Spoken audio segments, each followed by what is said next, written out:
permanently. And it provides them a medium through which to affect changes here on the surface. There are countless examples of this. I have a female abductee, my lab friend, who works in a state hospital, essentially an asylum for violent criminals in California. And what the counselors are told over and over again by long-term crank and crystal meth users is they hear voices in their heads.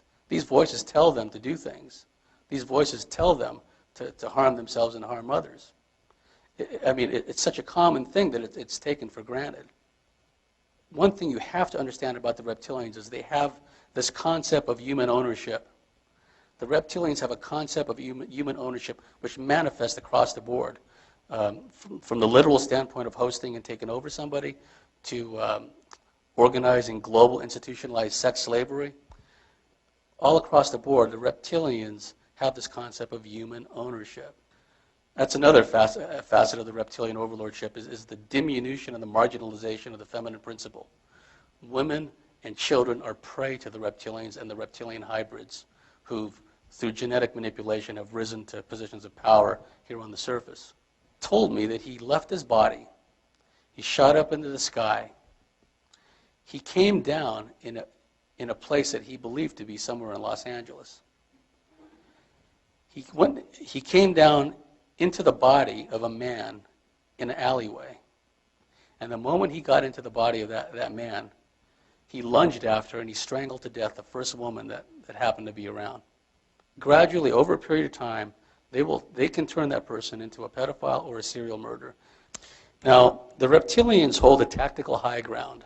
And the reason for that is we have to sleep, whereas reptilians operate for all intents and purposes, a timeless realm. Many of them are interdimensional in nature. There are physical characteristics which are common amongst reptilian hybrids and serial murderers and pedophiles in particular. You always hear FBI profilers and these psychologists saying that, oh, serial murderer, there's no way you can tell who they are. They look like everybody else. Complete nonsense. Okay, there are notable physical characteristics. Now, take a look at the features, okay? Hooded eyelids, very often a pronounced brow above the eyebrows, high-set cheekbones, very often eyes sunk deep in the eye socket. Now, who was Andre Chikatilo? Well, he killed upwards of 300 children in Moscow, devoured many of them. The reptilian overlordship and the reptilian control of the human gene pool makes such horrors as the institutionalized global sex slavery, satanic rituals, what goes on at the Bohemian Grove, so on and so forth. It makes it understandable. Because during these, like satanic rituals, for example, these human reptilian hybrids, they're having intercourse. They're having sex orgies with decapitated bodies and disemboweled bodies laying around. Now, to you or I, that's extraordinarily repulsive and horrifying. But to them, it's exactly the opposite. Reptilian human hybrids and serial killers in particular, they get off on inflicting sadistic pain onto others. It's part of the reptilian concept of human ownership. They get off on inflicting pain. They get off on torturing and killing. You're probably familiar with his story. Look at, once again, hooded eyelids. In some pictures, you'll see a more pronounced brow, a ridge over his eyebrows. And the psychologists bend over backwards to say, oh, it's just a psychological aberration. It's just a psychological disorder. No, there's a genetic basis for it.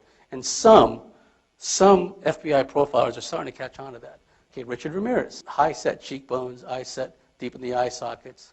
He was hailing and farewelling Satan, pronounced brow over his eyebrows, high-set cheek. He used to, like many serial murderers, either into ligature, strangling, or they're into blunt force trauma to the skull. He was both of these.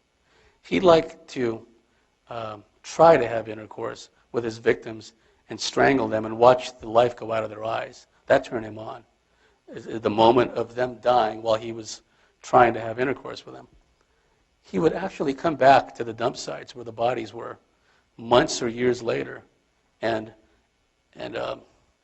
sexually gratify himself over the decomposed skull or the skulls of his victims. Okay.